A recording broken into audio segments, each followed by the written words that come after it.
Narsipatnam municipality పరిధిలోని MEIL solar office, Anakapalli private limited store yard వద్ద ఇన్యులేటెడ్ cable దొంగిలించిన కేసులో నిందితులను అరెస్టు చేసినట్లు నర్సీపట్నం డీఎస్పీ శ్రీనివాసరావు తెలిపారు.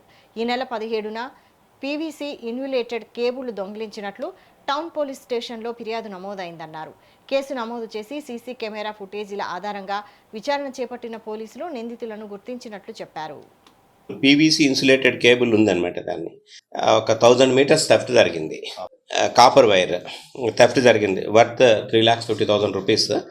అయితే ఇమీడియట్గా వాళ్ళు కంప్లైంట్ లాడ్జ్ అయిన తర్వాత మన ఇన్స్పెక్టర్ గారు కేసు రిజిస్టర్ చేసి ఇన్వెస్టిగేషన్ స్టార్ట్ చేశారు. అక్కడ సీసీటీవీ ఫుటేజెస్ అవి వెరిఫై చేయగా ఒక ఇమేజ్ వచ్చింది. అంటే అంత క్లారిటీ కాదు, బట్ ఇమేజ్ వచ్చింది.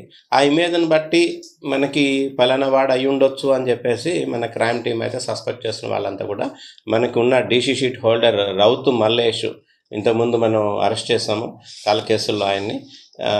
దరిదాపు మన నర్సీపట్నం టౌన్ పోలీస్ స్టేషన్కి సంబంధించి ఒక 25 కేసుల్లో టోటల్గా ఒక 150 కేసుల వరకు ఆయన మీద ఉన్నాయి.